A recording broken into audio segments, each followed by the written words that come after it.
red flag the event.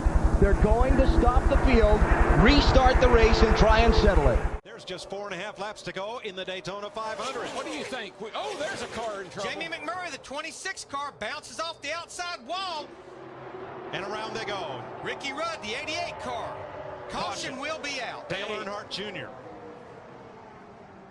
And remember, when the caution comes out, at the moment of caution, the field is frozen. You got a car down on the inside, the 40 car. Strimmy, he's down there spoken. You got the 26 in the wall. Here comes 17.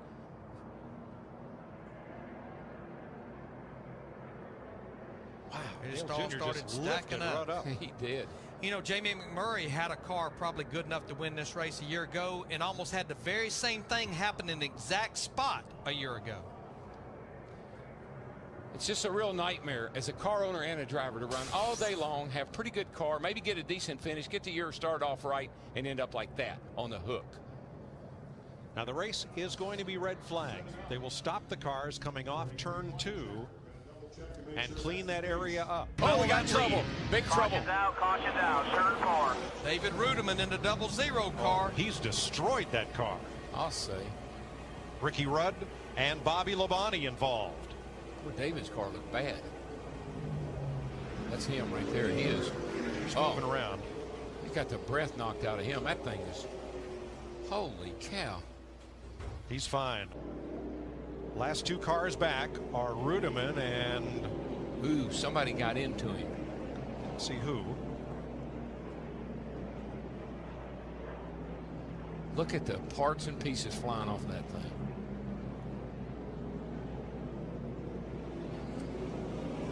Let's ride along. Machine looking inside.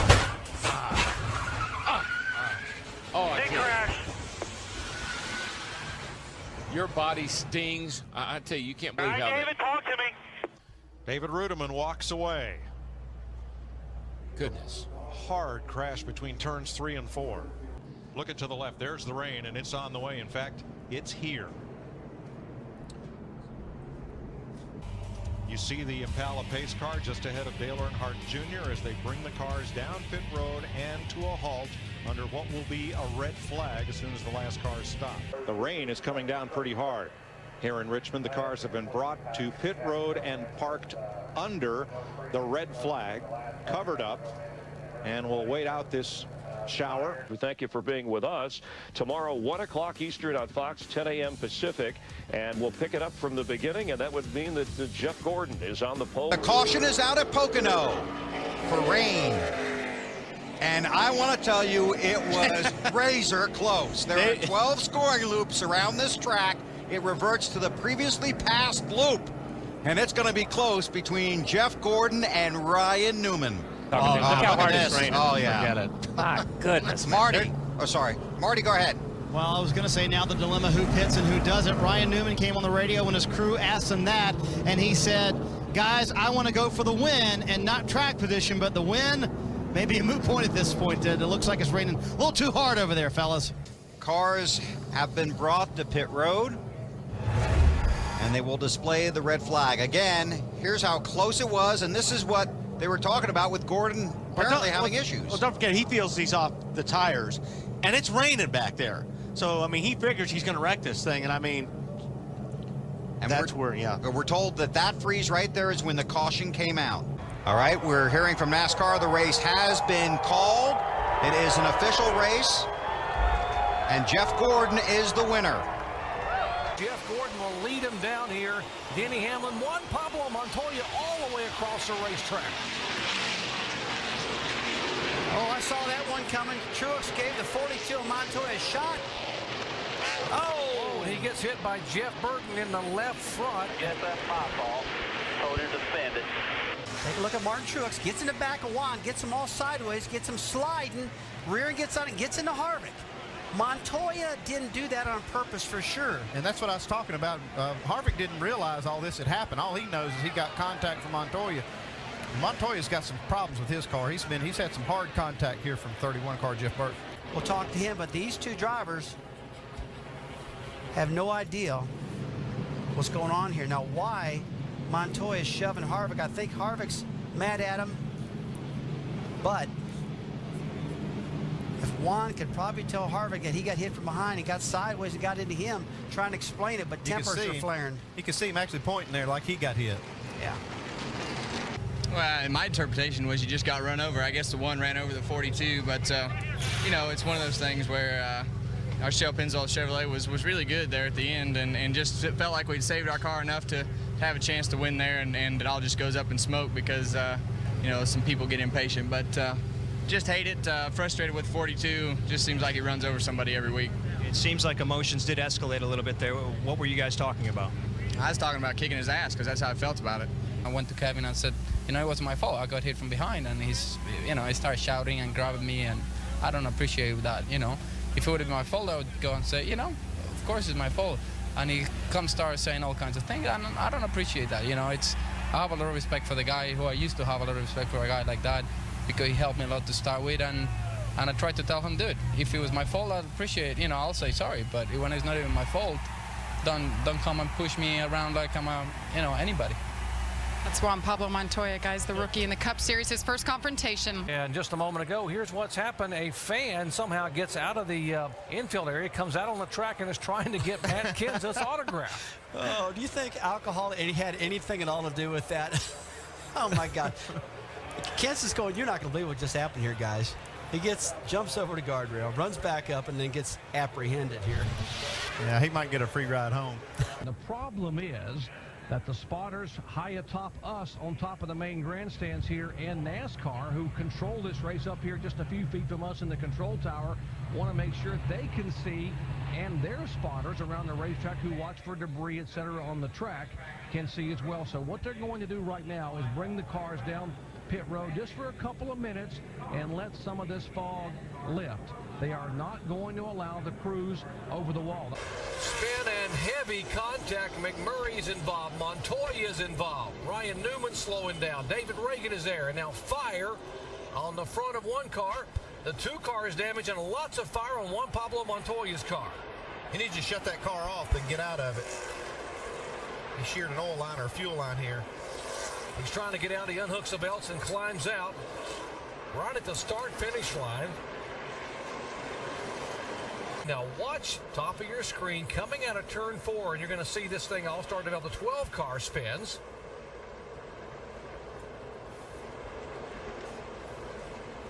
And they'll all jam up behind him. There's the 12 car with Kenseth right behind him, and now no one can see a thing. Kevin Harvick makes a good move down through the grass, doesn't get any damage. 10-4. They're going to stop us. We can just, I think we can stop it. Be okay. We'll just come in next time after you cut it off here. They're going to shut these cars off here, and it could help these guys let this thing cool off, but they still can't work on it. They're going to have to come back in the pits and clean this grill off. And the caution flag is waving again here. There's contact, the 40 of Strimmy, the 44 of Dale Jarrett involved. Damage on the 26 of McMurray, the 22 of Dave Blaney. It's a the big one here at Richmond. So the 26 car, Jamie McMurray, that is really hurt. That car took a lot of damage along with the 22. But look at the front end of Jamie's car, just absolutely mashed back to the front tires. That is some severe damage. That's probably the worst I've seen all night long. Here's the replay. Let's see what happened. At least 4 cars damaged in this incident. It's another one of those chain reaction crashes. Yeah, they just stack up. When somebody has a problem up front, you got all these cars running so fast and so close. Try to make it 3 wide down through here. Elliott Sadler gets out of the throttle, gives Kenny Wallace a break, and when he does that, it stacks up behind him, and boy, all heck breaks loose. And the 22 into the side of Jamie McMurray, he loses his front end. Don't want these guys running through that fluid, oil, etc., and debris, so they're going to stop the cars and try to get cleanup over there to try to get this mess cleaned up on the back stretch. Something going on with the 17 car, Jamie? Guys, Matt Kenseth just came over the radio, said we're blowing up. They said, guys, switch your battery, switch your battery. He said we're blowing up, and we have a crash on the track, guys. Heavy contact with Tony Raines, the 96 car. Brings out the 9th caution flag, and boy, they've just taken part of the rear panel. The 49 of John Andretti also involved. Let's show you again, riding along with Tony Raines. Here comes the 49 under him, and there's contact there. Looked like the 49 car got just a little bit loose. 49 just put him in the wall. Yeah, and he just got up into the side of the 96 car. All these other guys get caught up in it. Second time in 2 days, Tony Raines has been somewhat of a victim. He was a victim in the NASCAR Busch race yesterday with contact there and had almost a head-on collision with the wall. Tempers flared. Here's the latest contact in the NASCAR Nextel Cup event today.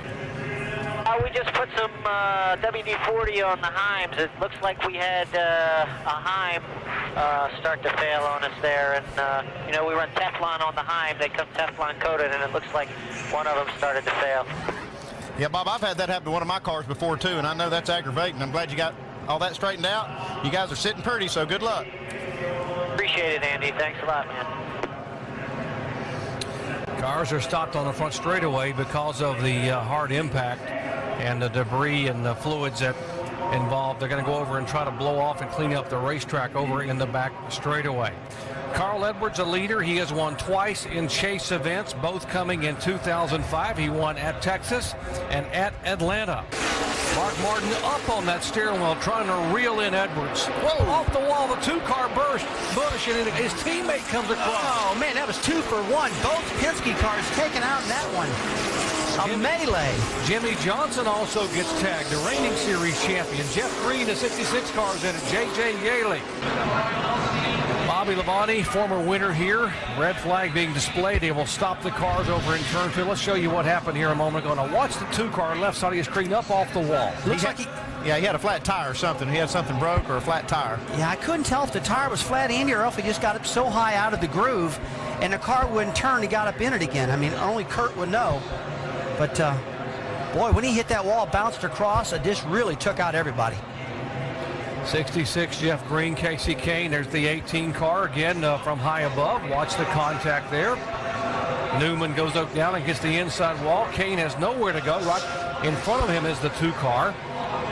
The 5-car of Kyle Busch bouncing off a couple. It's like Tony Stewart just avoids these guys. I think he got a little bit of contact, maybe some damage. We are under caution for the first time today. We told you there were threatening skies. A bit of a mist off of turn 2. The track is still good, though, and they put out the caution flag to make sure that that mist didn't develop any worse than it was going to. Onboard camera, you see Tony Raines on board showing the rain is coming down pretty significantly here. We were just underway in lap 12. The mist began, and NASCAR does have radar available to them in the tower, and that is a safety maneuver they put in about 15 years ago so they could see showers coming in and be able to get the cars woed down before the rains would hit and then to get somebody hurt. And that's why they pulled the caution flag out a moment ago. Now, what's going to happen here now? They have made their pit stops. They're going to bring the cars down pit road, and they will red flag this event. They will stop the cars. The good news, though, Rusty, is that you're from this area, you're from Missouri and Kansas area. You know that the winds do blow a storm in here quickly, but everyone's saying this will blow out very quickly, equally as fast, and hopefully get this track dry and get back to racing. Yeah, Jerry, if there's anything good about what's happening right now, Kansas City got a little rain, which they needed. The second thing is it's going to go through it real fast. Talking about 40 to 50 mile an hour winds to altitude, really blowing this weather away. And when you got a lot of wind, Andy, you know as well as I do, it's going to dry this track pretty fast. So we should be back at it here pretty shortly. That wind's getting ready to be our friend here when this rain stops. See the rain's coming down the crews now, trying to batten down the hatches there because all the electronic equipment running to cover up the cars. By the way, the 3 cars that did not pit were Dave Blaney, Kyle Petty, and Kenny Schrader. Remember, those 3 guys trying to get as many points as they can because they're locked into that top 35 owners points battle. They're sitting right behind the pace car, the 22, 45, and 21. 15 laps in. We are in a rain delay here, a red flag condition at Kansas Speedway with Dave Blaney as the leader. The 31 car, we're being told, will be sent to the tail end of the longest line. That is Jeff Burt. Remember, they were struggling with this brand new car, qualified back in 34th position. Here's what happened that forced the 31 to the back of the pack. Okay, remember this little contact he had with John Andretti. Whoops, he tried to sneak one in there and pull that fender out. I guess they caught him doing that. Yeah, Sterling Marlin a few years ago tried that under a red flag, and they put him to the back, cost him the race. Cost him a Daytona 500. I mean, yeah, Sterling Marlin had a chance to win that race, got out and yanked on the fender. You're not allowed to touch the cars, even the driver, under the red flag. Well, the problem with that is right now, usually a crew guy does that. He did it himself. He got himself busted over that. I didn't pull the freaking fender. The freaking car cover blew off the damn thing. The wheel is blowing. I reached to grab the car cover to pull it on the front of the car. That's a bunch of crap. So now they're trying to see how long they can run on fuel, see if the skies are going to open up, and they might steal a win away. They almost can't take a chance on either way, getting caught pitting and then it raining, or staying out and running out of fuel. Tough spot there, Dave. Alan, tough spot for these guys, too, because they were running so well. The 22 of Dave Blaney has to give up his track position now. They need fuel in that race car. Earlier today, they made no changes at all to it. It's been good most of the day. They started last on the field today, and they will change 4 tires, make no changes again for Blaney. Caution on the racetrack as Blaney is away, and you see that Rick Monroe waving the caution. We saw a flash of lightning just behind us here as the storms are moving in. And Tony Stewart, Greg Zipadelli, you heard Alan say a moment ago, made the call to keep him on the racetrack and not bring him on pit road. We told you at the beginning of the day in sports, the real drama unfolds when you see someone take a huge gamble and it pays off. And that's what happened here just a moment ago. It is yet to be seen if it will pay off, but right now atop that pylon, the 20 car, Tony Stewart, who had last pitted on lap 90, he was going to come down pit road 3 laps ago. Greg Zipadelli said, no, stay out, the rains are coming. They stayed out, and you heard Rusty Wallace say, you got to turn that engine off. You got to save fuel. You got to get on the flat of the racetrack. That's exactly what Tony did, and now the cars are parked on pit road. The drivers have climbed out. As is the 66, Jeff Green. And we got a car spinning up in turn 4. That's Johnny Sauter. And, whoa, this could tighten things up quite a bit here as caution comes out for the 14th time with just 13 laps to go. Now, watch. It's in progress. He's already spinning. And watch him come down across the racetrack. Well, it looks like he just lost it all by himself. There's nobody in front of him, nobody behind him. Just a classic case of turn 4 eating up another car. Something coming out of the 66 car that just began to slope. It was smoking. Let's see, there's some smoke out of that car. Something's covering up our camera lens right here, some fluid, and see as it cleans itself off. There's definitely fluid on the racetrack. Yeah. Coming out of that 66. Keep jacking it up. Dave? Yeah, sounds like transmission. What we were talking earlier, now the red flag comes out as you hear Mike Ford instructing his crew not allowed to work on the car during the red. But yeah, remember earlier second gear was an issue, getting it into second gear, and now it appears the transmission giving him trouble again. I'm going to remind everybody one more time how strong this 2 car has been on these mile-and-a-half racetracks. He won Michigan early in the year, and he was flying to Kansas City before he got caught up in some problems there. But big crash down the back straight. Oh, Mark Martin. David Gilliland. Huge accident. 38 car of Gilliland. Robert Yates' car, heavy contact, and then Mark Martin in the 0-1. Also in it here, bringing out caution for the 4th time today on lap 65. That gives you a sense of how fast these cars are running down that backstretch. You saw that problem with the 38 car. Mark Martin just looking for a place to go and just ran out of room. They got real racy off this turn, too. We saw in the restart they were making a 3 wide already, exiting with those fresh tires, a lot of grip. I have to go back and replay shortly here to see what happened. I actually called this one, but you could see a lot of stuff happening off it, too. Gilliland, who had the 3rd fastest practice timer in the top 5, make it 4th quickest in happy hour. Thought he was going to have a really good run here today driving for Robert Yates, but has an issue here. Oh, there's contact there. He just got behind on his steering after having some contact with that Red Bull car. Just like catch the number. And man, that's a hard lick right there for Mark Martin. Here's the impact as Martin came across the racetrack. Watch the 38 come right down in front of him. When Mark catches that right at the last minute, nothing Mark Martin could do. He was committed to the bottom of the track, and guys, when you're running that fast, you just can't turn it right and jump on the brakes that quick. Where that 38 car just got fishtailing David Gilliland, and he just could not hold on to that thing. And that turn 2 has been a tough one today. These guys are just getting aggressive in that turn, and David just got loose, couldn't pull that thing down, and pulled it down off of car, just got loose. And look at Mark Martin. Glad he's okay. Mark, one of the fan favorites, making his 44th start at Atlanta Motor Speedway. His first start came March of 1982. David Gilliland getting out of the car, talking to the safety crews there, and able to walk down off the banking.